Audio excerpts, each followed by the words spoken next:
Mr. Andy Murray.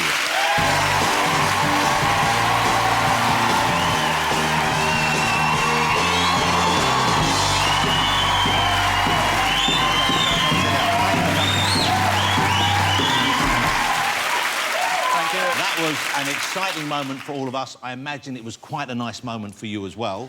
It was.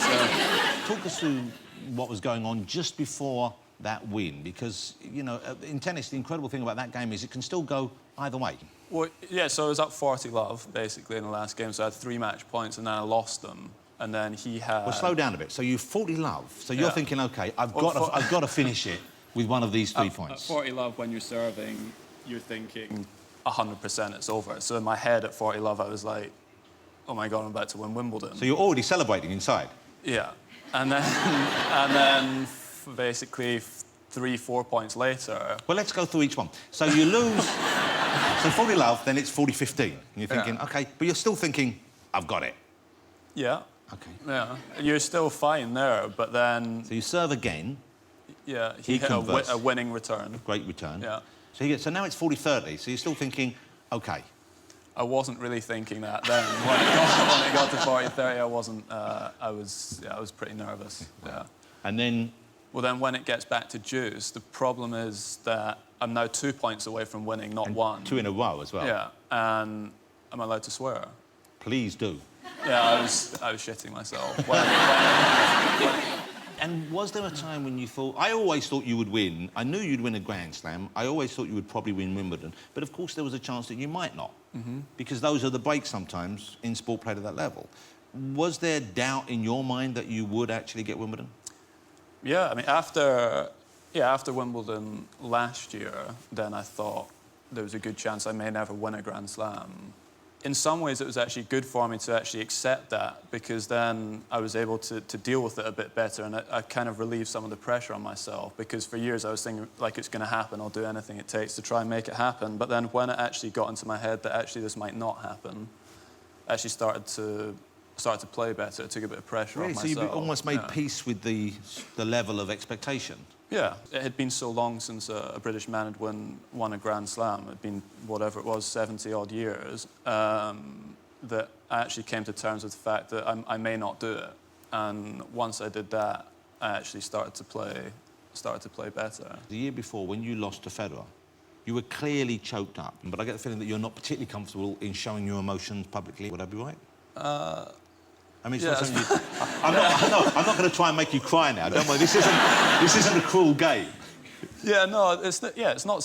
The thing is, as an athlete, especially in an individual sport, you actually, for years, you're trying not to show emotion on the court. That's something that you're almost taught to do, is to not show emotion. Well, because you don't want to give the other player you don't want to show them what's going on, do you? You don't want to show them if you're in turmoil. But if you went and watched a video of me playing my very first Wimbledon, I was jumping around like so happy every time I won a point, so excited that I was tired after like 20 minutes. And I needed to change, I needed to change that. I needed to become a little bit more sort of, I don't know, level-headed. OK. Andy Murray has a book out. Now, some of the stuff we've discussed in this conversation is in the book. It's brilliantly written. It covers all that stuff really in great depth. It's called Andy Murray, 77. It's fabulous. And you really go into detail, I mean, about the ins and outs of what's going on in your head during those key moments. And I was amazed at the stress that you're feeling, because at one stage you talk about how your legs started to go. Yeah, when I get like, everyone gets nervous in different ways, I think. For me, when I get nervous, I feel it in my legs a lot. But then it was the very first time when I actually looked down at my arm, and my arm was shaking. Wow. And I'd never had that before. During a match, the arm was shaking? Well, that was when I went back to deuce in the last game. Wow. And that was when I realised that this could get ugly quickly. So you thought that you might lose it? Yeah. Your family are there watching you most of the time. We've seen your mum, Judy, is almost every match, and she was very much instrumental in keeping you in the game, in coaching you when you were young, and in supporting you and your brother in that. You don't... I've noticed, and I guess this is a little bit... You don't look at them during the match too much, do you? I try not to, no. Okay. Why is that? Well, I watched the last game of Wimbledon, actually, a couple of days after Wimbledon, and my mum's reactions after the points aren't particularly helpful. Like, I'd lose a match point, she was like stand up, like rigid, But like, she's like saying, it's okay. And I'm looking at her face thinking, I can tell in your face you're thinking it's not okay. So she's trying to do what the mum should do. Yeah. She's trying to do what someone in your corner should do, but at the same time, she'd be a terrible poker player, is what you're saying. Yeah, exactly. Let me ask you about the aspect of being famous that maybe you're not as comfortable with. Obviously, there's great fascination, great interest in your private life, in your personal life, that kind of thing. You don't talk about that much. What are the most annoying? What's the kind of question you dread getting? When are you going to get married? Being asked that one. It was like after Wimbledon, it was like, so when are you going to get married? Like, just because you won Wimbledon, like, now you should get married. Like, the two were somehow connected in any way. I didn't... But if not now, when? I mean, it's like... that'll make it quite a big, memorable year for you, and you're never going to forget the anniversary if you did it in the same year. When did we get married? Oh, yeah, the year I won Wimbledon!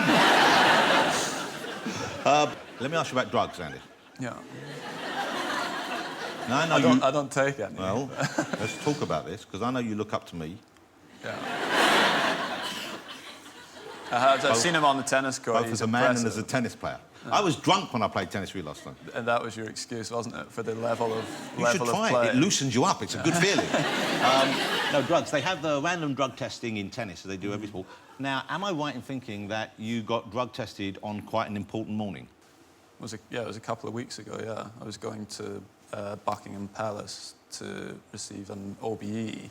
And, yeah, just literally as I was about to...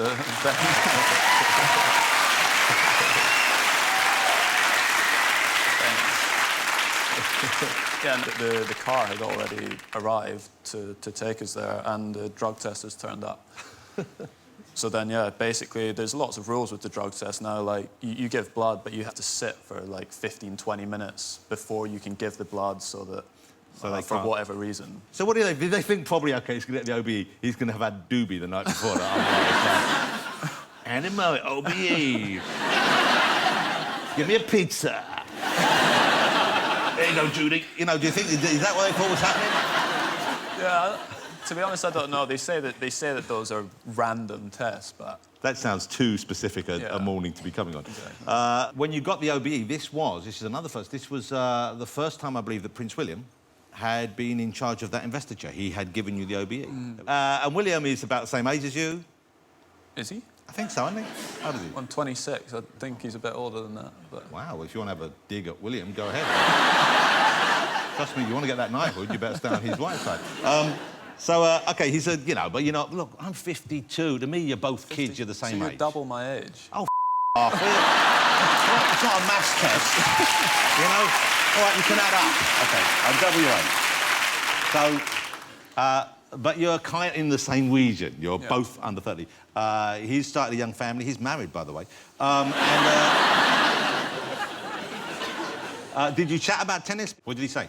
I just had back surgery, so he asked me how that had gone. Wow, and I that's told a bit him. dull. I mean, there's a lot of people there. He just asked me how was the back surgery, and I said it went well. I'm not asking what he said to them. I'm asking what he said to you. Is that all he said? Well, he said that, and then he asked me how it had been, how everything had been since Wimbledon. This is it. Open up. This is what I want. Yes. Yeah, and that was the gist of the 1 minute conversations. I did say to him, because after Wimbledon, his wife wrote a letter to me, and she has unbelievable handwriting. What, and bad? Really bad? Like no, a doctor? amazing, Oh, amazing handwriting. Beautiful. And he writes like a boy. I did mention that. Hold it. So you're telling. Yeah. So you said to him, as though nothing has happened. You're treating like this. So he says to you, "How's the back?" And you go, "By the way, your handwriting is shit compared to that." Pretty much. What did the letter say from the lovely Kate? How's your back? Yeah, I know. It just said, "Well done on Wimbledon." What was actually wrong with the back? There's a lot of stuff going on there, basically, but I had to have some bone shaved off the back. Some what shaved off the back? Bone. Oh, some bone. What did you think I said? Well, I don't know, but that sounds like a lot of work to be done. Yeah, bone. No, it's very minor. It's very minor, like very small amount of bone. It's a small amount of bone. Small amount of bone, but it makes a big difference. Where has the bone gone? Did you save the bone? I didn't. You could get money for that bond on eBay. Is that what I was saying? Yes, you were saying bond. No wonder I didn't know what you're talking about. Bond. What's the future hold for you? You're playing tennis, obviously, but do you have your sights set on anything in particular, or what's your sort of brain space at the moment? The first big tournament next year is in January, which is the Australian Open. I've lost in the final 3 times there, so that would be the next sort of immediate goal, but I need to get healthy with my back first. And then the other one you haven't won, of course, is the French Open. And that's a tricky one because on clay, it's a very, very different game. Yeah, and I'm not very good on clay, well, unfortunately. You're not bad, but I mean, you're not. I mean, you know, while Nadal's still on, we need a novel Nadal, don't we? Because he's the clay meister. Yeah, I think he's won 8 French Opens now. And is it true that he pranks you sometimes? He did prank me once in New York a couple of years ago. Do you want to hear the story? No, we don't want to hear the story. Of course we want to hear the story. You're pranked by Nadal. Who else can say that? No, basically I was sitting at dinner with my girlfriend and during the meal, which I probably shouldn't have done anyway because it's rude, I was checking my phone. And anyway, so checking my phone and I looked at one of the messages and it was from a number I didn't recognise and it said like something like, "Oh my God, Andy, you look so sexy tonight." And I was like, it's a shame you're here with your girlfriend. So I obviously didn't tell my girlfriend at first. I was like, I didn't want to ruin the meal, so I put it back in my pocket. And do you want to ruin the meal? I wanted a chance to call that number back. and then on the way, basically, it clicked who it was on the way back from the meal. But he'd obviously the whole time been watching me from a distance, looking at this message, seeing my face, and also just not telling anyone. Have you managed to prank him back yet? No, okay. but it'll happen, but I'm just waiting for the right. Before you go, I'm afraid I've been asked, would you wee into this bottle? There's a test that they need to do immediately. I'm afraid it has to be done in front of the audience to check there's nothing... I don't know if it will fit in the top there. It won't fit in the top, ladies and gentlemen. Okay. Here we go. Let's see this in. Ladies and gentlemen, will you join me in saying thank you and congratulating our Wimbledon winner, Mr. Andy Murray?